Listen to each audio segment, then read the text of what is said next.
Hello students, आज हम लोग रिवर्सिबल एंड इरिवर्सिबल प्रोसेस के बारे में पढ़ेंगे। बहुत ही छोटा सा टॉपिक है और बहुत ही इंटरेस्टिंग टॉपिक है। एक्चुअली ये टॉपिक आपका फर्स्ट लॉ ऑफ थर्मोडायनेमिक्स और सेकंड लॉ ऑफ थर्मोडायनेमिक्स का ही एक कंसेप्ट को लेके बनाया गया है। और ये टॉपिक आपको ये बताता है कि आपका ऐसा कौन सा सिस्टम है जिसमें अगर आप कोई कुछ एनर्जी देते हैं और उससे कुछ वर्क करवाना चाहते हैं, तो जो वो वर्क कर रहा है, क्या वो जितना भी वर्क करेगा, जितना भी एनर्जी देने से, क्या वो उसको रिवर्स कर पाएगा। मतलब कि अगर मैं उस इंजन को या फिर ऐसा कोई सिस्टम को रिवर्स कर दूं और मैं बोलूं कि ठीक है तू इतना वर्क कर दे, अभी तो जितना मैं तेरे को एनर्जी दिया था उतना ही तू मेरे को वापस एनर्जी दे दे, तो अगर ऐसा हो गया तो this is the reversible engine. And अगर ऐसा नहीं हो पाया का मतलब कि मैंने कुछ एनर्जी दी और उससे कुछ वर्क करवा लिया, कुछ काम करवा लिया मैंने, और हुआ क्या कि मैं चाहता हूं कि जितना भी उसने वर्क किया उससे वो एनर्जी वापस आ जाए और उतना नहीं आ पाया, तो ये क्या हो गया, इरिवर्सिबल हो गया। मतलब कि नॉर्मल जो हम डायरेक्ट प्रोसेस चलता है हमारा आम जिंदगी में हम लोग जो करते हैं वो हो गया इरिवर्सिबल। रिवर्सिबल का जस्ट उल्टा हो गया। और ये दोनों कंसेप्ट आपके दो कारणों से आए हैं। पहला, रिवर्सिबल पॉसिबल है कि नहीं है और रिवर्सिबल की जरूरत क्यों है। तो हमको मालूम है कि ऐसा कोई सिस्टम नहीं है जो रिवर्सिबल हो, पहला बात। ठीक है। दूसरा बात कि अगर रिवर्सिबल होता या फिर उसकी जरूरत अगर हमको पड़ती तो इरिवर्सिबल तो हम तो चाहिए ही चाहिए, क्योंकि रिवर्सिबल को कुछ तो हमको देखने के लिए इरिवर्सिबल की जरूरत पड़ेगी ही पड़ेगी। तो चलिए इसको हम लोग बेसिक कंसेप्ट एक सिलेंडर से समझते हैं। चलिए बना के मैं आपको डायग्राम दिखाता हूं तो आपको ज्यादा आइडिया हो पाएगा इससे। ठीक है, बहुत सिंपल सा कंसेप्ट है। तो एक साइड हम लोग रिवर्सिबल और एक साइड हम लोग इरिवर्सिबल प्रोसेस डालते हैं। ठीक है, इसके लिए हमको एक सिलेंडर की जरूरत पड़ेगी। मान लीजिए कि दिस इज अवर सिलेंडर और इस सिलेंडर में यहां पास में मैंने एक पिस्टन लगा दिया। क्या कर दिया, इसको एक पिस्टन लगा दिया। ठीक है, और यहां पास में कुछ गैस है, ड्यू टू एक्सटर्नल हेल्प या फिर ऐसा कुछ भी या केमिकल रिएक्शन के कारण इस पे आग लग गई। अब ये आग लगने से क्या होगा कि इसका एनर्जी जो है वो बढ़ जाएगा। इसमें से जो हीट एनर्जी निकलेगी वो इस पिस्टन को ऊपर ले जाएगी। और हम चाहते हैं कि इसका ये जो प्रोसेस है ये एक आइसोथर्मल प्रोसेस रहे। आइसोथर्मल प्रोसेस रहे मतलब इसका जो भी टेम्परेचर है वो चेंज नहीं होना चाहिए। अगर टेम्परेचर में चेंज नहीं आया तो इंटरनल एनर्जी में चेंज नहीं आएगा। इंटरनल एनर्जी में चेंज नहीं आया तो हमको मालूम है कि डेल क्यू जो है, अगर del u plus del W, तो डेल यू में चेंज नहीं आया तो टोटल जो चेंज है वो वर्क डन में कन्वर्ट हो जाएगा। अब ये वर्क डन होके कहां चला गया, इस पे आ गया। मान लीजिए ये था यहां, ये पिस्टन पहुंच के यहां पहुंच गया और इसके टेम्परेचर में कुछ भी चेंज नहीं आया। इस पे कंबशन होने के बाद में, या कुछ भी हो सकता है, पेट्रोल का या एयर का कंबशन हो सकता है, ऐसा कुछ भी हो सकता है। ठीक है, ये केमिकल रिएक्शन के कारण इसमें आग लगी होगी, इसका टेम्परेचर चेंज हुआ होगा। टेम्परेचर चेंज होने से मतलब कि इसमें एनर्जी आई होगी, हीट एनर्जी, और टेम्परेचर हम चाहते नहीं है चेंज होना। टेम्परेचर नहीं चेंज होना चाहते तो इससे क्या होगा कि हमको इसको वॉल्यूम को एक्सपैंड करना पड़ेगा। सिंपल सी बात है, आइसोथर्मल प्रोसेस में हमने इसको देखा भी है। ठीक है, अब इसका एक्सपेंशन के कारण टेम्परेचर में कोई चेंज नहीं आया और इसका वर्क डन हो गया और ये total heat energy work done में कंप्लीट हो गया, हम ये मान लेते हैं। ठीक है, बट इसके बाद यहां पास में एक ऐसा टाइप का कुछ लगाया गया पुली टाइप का सिस्टम कि मैं चाहता हूं कि ये वापस इस पोजीशन पे आ जाए, थर्ड पोजीशन पे वापस इस पोजीशन पे आ जाए। यहां था, ये फिर से यहां आ जाए। फर्स्टली ये ऊपर गया और सेकंड बार में ये फिर से इस पोजीशन पे आ जाए। पर इस पर कंडीशन ये बोल रहा है ये कि जब ये रिवर्स यहां आए तो इस गैस का जो भी हीट एनर्जी था वो उतना का उतना ही हो जाए वापस। डेल क्यू हीट एनर्जी इसमें जो था, इसने डेल क्यू एनर्जी से वर्क डन किया होगा इस पे। अब ये वर्क डन होने के बाद में इसकी डेल क्यू एनर्जी कम हो गई होगी, टेम्परेचर में चेंज नहीं आया है, डेल क्यू एनर्जी कम हुई होगी। अब क्या हुआ होगा कि मैं चाहता हूं कि ये वर्क डन वापस करे इस पे। ऐसे ही तो होता है, हमारे गाड़ी के जो सिलेंडर होता है उसमें ऐसे ही होता है। एक बार पेट्रोल जाता है, आग लगती है, ये ऊपर जाता है और ये फिर से ऊपर जाने के बाद फिर से रिवर्स आता है और फिर ये ऊपर जाता है, फिर नीचे आता है। ऐसा 4 बार होता है। हमारी जो आम गाड़ियां हैं जो चल रही हैं हम लोग, जैसे कि बाइक जो हमारे 4 स्ट्रोक इंजन बोलते हैं। 4 स्ट्रोक का मतलब कि एक बार इग्निट होने से ये ऊपर गया, नीचे आया, फिर ऊपर गया, फिर नीचे आया। 4 बार ऐसा प्रोसेस होता है और उसको बोलते हैं 4 स्ट्रोक इंजन। ठीक है, ऐसा हम लोग देखते भी हैं रियल लाइफ में। इशू ये है इसमें कि रिवर्सिबल का मतलब यहां क्या है। ये बोलता है कि ये जो डेल क्यू एनर्जी इसको मिली थी वर्क डन में, ये इसको डेल क्यू एनर्जी वापस कर दे जितना का जितना है। अगर ऐसा होता, सोच लीजिए कि आपने 1 बूंद पेट्रोल डाला, ठीक है, और एक्चुअल में जो गाड़ी से पेट्रोल जब इसमें कंबशन चेंबर में आता है, जिसको हम लोग ब्लॉक भी बोलते हैं, ठीक है, यहाँ पास में स्पार्क प्लग लगा रहता है और इससे आग लगती है, और जो पेट्रोल आग लगने के बाद एक्सपांशन होता है और ये इस पिस्टन को ऊपर भेजता है। यही होता है सेम प्रोसेस। ठीक है, अब इसमें होता क्या है कि 1 बूंद इसमें से पेट्रोल आया ड्यू टू द जेट के कारण, जेईटी जेट बोलते हैं उसको, उसमें से 1 बूंद गिरता है। ठीक है, अब जब उसमें से ये बूंद गिरेगा इसमें और उसमें से हीट एनर्जी बनी, इसको उसने ऊपर भेजा। अब ये रिवर्स होने के कारण ये फिर से नीचे आना ही है, इसको ऐसा मैकेनिज्म बनाया जा रहा है। जब ये वापस आया तो जितना इसमें एनर्जी थी ये इसको फिर से कंप्रेस करेगा। जब इसको फिर से कंप्रेस करेगा, एग्जांपल पे समझिएगा, तो इस पर फिर से उतनी एनर्जी आ जानी चाहिए, हीट एनर्जी। ठीक है, टेम्परेचर राइज होना चाहिए। ऐसा हो पाता है कि अगर ऐसा हो जाता एग्जाम्पल, तो जितना बूंद हम खर्चा कर रहे हैं, 1 बूंद, वो कंटिन्यूसली चलता रहता। मतलब 1 बूंद आप डाल दिए और ये आपका इंजन एक बार चालू हो गया तो कंटिन्यूसली बार बार उतनी एनर्जी बन रही है, फिर से वर्क डन में कन्वर्ट हुआ, वर्क डन फिर से उसको एनर्जी में कन्वर्ट किया, फिर से वो, और ये प्रोसेस कंटिन्यू चलता रहता। इसको बोलते हैं रिवर्सिबल प्रोसेस। रिवर्सिबल प्रोसेस यही है 100% इंजन, मतलब कि एक बार दिए और ये कंटिन्यूसली इसका यूज कर रहा है और फिर से वापस कर रहा है, यही है 100%। पर ऐसा पॉसिबल नहीं है क्योंकि हमको पेट्रोल देना पड़ता है, इंजन को बार बार देना पड़ता है। अगर ऐसा हो जाता तो 1 बूंद से ही आपका इंजन चालू हो जाता और इन्फिनेटली टाइम तक वो चलता ही रहता। और ऐसा इंजन अगर बन जाता तो पेट्रोल की जरूरत ही हमको नहीं पड़ती, एक तरीके से देखा जाए। बस एक बार कंबशन मारिए और अपना काम चालू। पर ऐसा पॉसिबल नहीं है, ऐसा पॉसिबल नहीं है। तो रिवर्सिबल ऐसा पॉसिबल नहीं है, तो इसकी जरूरत हमको पड़ी तो पड़ी क्यों? फिर रिवर्सिबल बात ही क्यों आया? जब हो ही नहीं सकता है तो बात ही क्यों आया इसका बात इसलिए आया कि हमको मालूम है कि कोई भी इंजन 100% वर्क नहीं कर सकता है, बट हम इसको मैक्सिमम लेवल तक पहुंचा तो सकते हैं।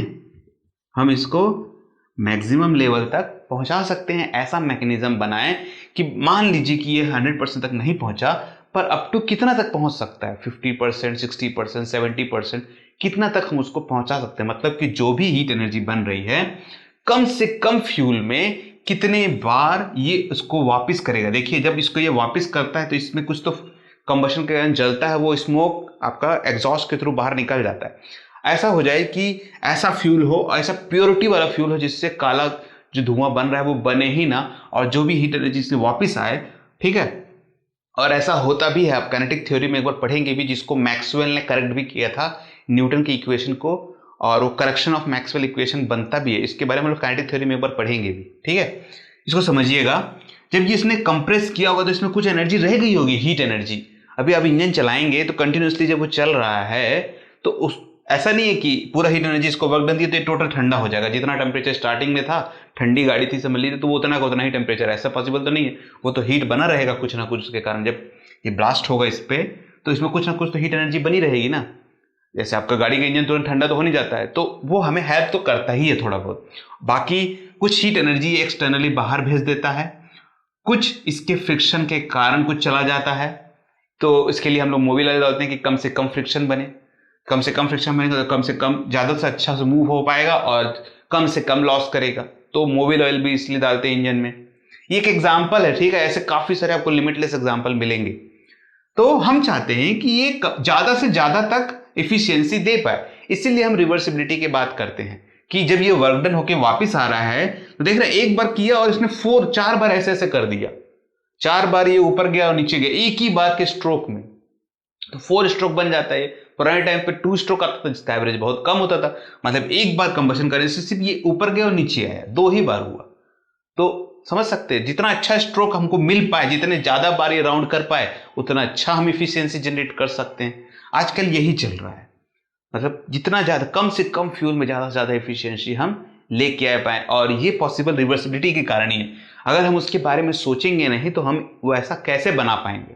समझ रहे बात को? तो हमको अगर कुछ बनाना है तो उस वे में भी तो सोचना हमको पड़ेगा ही। आपको अब समझ में आ रहा होगा कि रिवर्सिबल का मतलब क्या है। ठीक है, अब इसको ऐसे समझ सकते हैं कि मैं चल रहा हूं और मेरे अंदर जो एनर्जी है, ठीक है, मैं एनर्जी को यूज करके कुछ मूवमेंट लिया, और मूवमेंट लेने के बाद मेरे शरीर के कुछ बॉडी पार्ट्स वर्क किए, मेरा पैर जमीन से घिसटाया और कुछ एनर्जी बर्बाद हुई होगी। अब मैं रुक गया तो मैं चाहता हूं कि जो एनर्जी है वो वापस आ जाए। तो क्या ऐसा पॉसिबल है? ऐसा पॉसिबल तो नहीं है रियल लाइफ में। अगर ऐसा हो जाता तो ये आपका ओबे करता सेकंड लॉ ऑफ थर्मोडायनेमिक्स को, सेकंड लॉ ऑफ थर्मोडायनेमिक्स को। और सेकंड लॉ ऑफ थर्मोडायनेमिक्स को चुनौती देना बहुत बड़ी बात है। ठीक है, तो सेकंड लॉ ऑफ थर्मोडायनेमिक्स को चुनौती नहीं दे सकते। फर्स्ट लॉ ऑफ थर्मोडायनेमिक्स यहाँ वर्क कर जा रहा है कि जितना ये इसने कन्वर्ट किया और कंजर्वेशन ऑफ एनर्जी के कारण इसने वापस वर्क डन होके इसने वापस इतना एनर्जी दे दिया। पर वापस होना मतलब कि चुनौती देना सेकंड लॉ ऑफ थर्मोडायनेमिक्स को। और सेकंड लॉ ऑफ थर्मोडायनेमिक्स अपने आप में एक बहुत बड़ा कंसेप्ट है। ठीक है, इरिवर्सिबल, रिवर्सिबल आपको क्लियर है।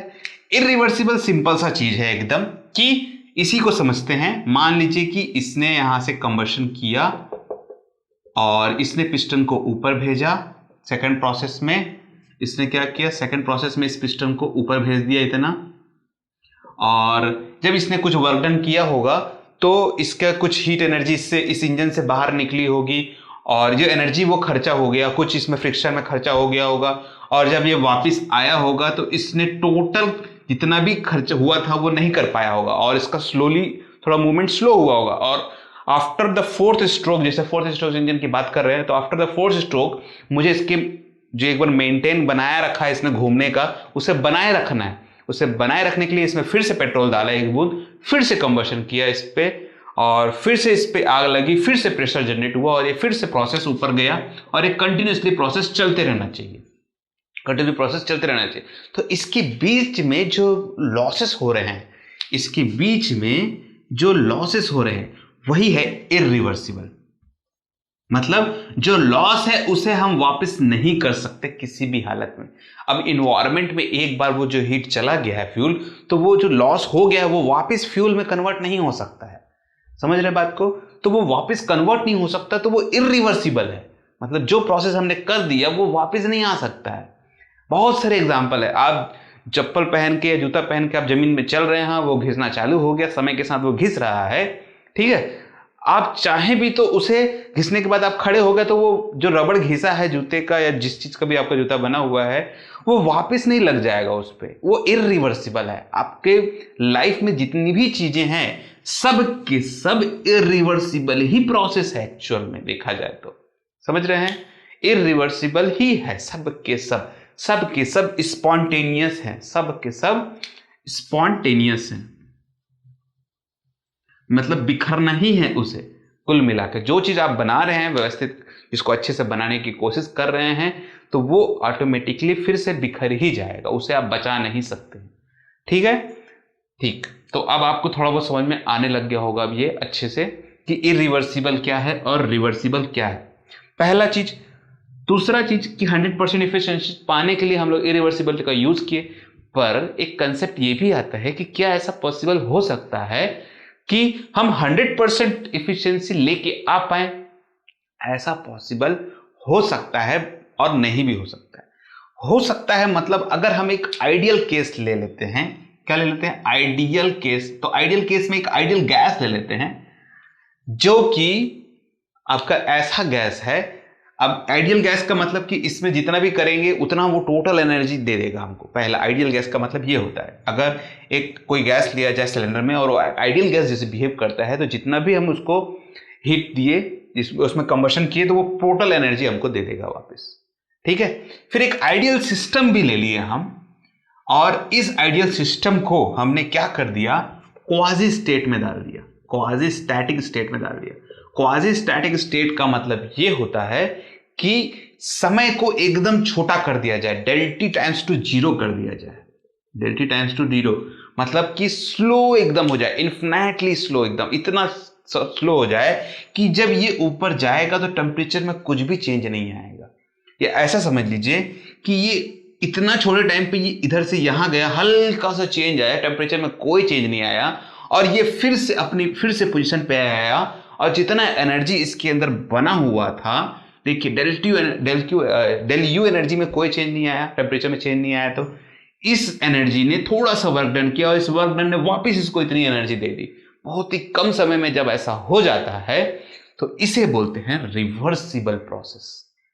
ऐसा हो सकता है अगर बहुत ही कम चीज टाइम पे हो जाए। आप समझ लीजिए कि आपने एक लोहा लिया इस टाइप से और इस पे कुछ लोड दिया इलास्टिसिटी का, और बहुत ही कम समय में जैसे ही लोड दिया तुरंत छोड़ दिया, वापस कर दिया, तो इसमें कुछ इलास्टिसिटी आई होगी, इलास्टिसिटी कारण ये कुछ खिंचाव बनाया होगा, क्योंकि वर्क डन हुआ, वॉल्यूम आया, खिंचाव बनाया मतलब वॉल्यूम में चेंज आया, तुरंत करके तुरंत छोड़ दिया। या फिर बहुत ही कम समय में अगर उसको नोट डाउन किया गया तो जो वॉल्यूम एक्सपांशन आया छोड़ने के बाद ये फिर से अपनी पोजीशन पे आ गया, तो इसके पास में जितनी भी एनर्जी थी जिसके कारण इसमें वर्क डन हुआ होगा, जिसमें लोड देने के बाद में इसने इसको वापस कर दिया, जितना एनर्जी था, और जैसा हमारा मटेरियल था वैसा का वैसे ही हमको मिल गया। तो ऐसा पॉसिबल हो सकता है due to the irreversible process. तो कोई भी चीज के बारे में जब हम बात करते हैं तो हमें उसके एंड तक पहुंचना बहुत ही ज्यादा जरूरी है, कि अगर हो सकता है, अगर ये बात कही जा रही है तो कुछ तो रीजन होगा जिसके कारण इसको कहा जा रहा है। तो क्या रीजन है इसके पीछे में, इसके पीछे हम क्या सोच सकते हैं? अगर इस चीजों के बारे में आप सोचें तो आप आराम से किसी भी कंसेप्ट को समझ सकते हैं। तो आई होप आपको अब ये रिवर्सिबल और इरिवर्सिबल का कंसेप्ट समझ में आ गया होगा। आपके मन में भी ऐसा कोई कंसेप्ट लगता है जिसमें आप सोचते हैं कि हाँ, इसको मैं इरिवर्सिबल कर सकता हूँ, इरिवर्सिबल प्रोसेस है ये, तो आप मुझे कमेंट सेक्शन के थ्रू जरूर बताइएगा। आप कमेंट सेक्शन के थ्रू अगर बताएंगे तो इससे लोगों को भी पता चलेगा कि ठीक है, ये भी इरिवर्सिबल है, ये भी इरिवर्सिबल, मतलब कि एक जागरूकता वाला बात है ये, और कुछ नहीं है, कि आपको कितना आता है और आप अपनी इंफॉर्मेशन को लोगों तक कितना पहुंचा सकते हैं। समझ रहे हैं बात को? और रिवर्सिबल में आप क्या सोचते हैं इसके बारे में भी आप कमेंट सेक्शन में जरूर बता सकते हैं। तो अगर ये वीडियो आपको पसंद आया है तो इसे लाइक और शेयर जरूर कर दीजिए, और अभी तक हमारे चैनल से आप नहीं जुड़े हैं तो सब्सक्राइब करना बिल्कुल भी ना भूलें, और हमारे चैनल को बिल्कुल सपोर्ट करिए। आपकी बहुत ही ज़्यादा अभी ज़रूरत है इस चैनल को ग्रोथ करने के लिए, जिससे मुझे भी उत्साह मिलेगा और मुझे और भी अच्छे अच्छे वीडियोस बनाने का मौका मिलेगा। Thank you for joining this video. आपका दिन शुभ रहे।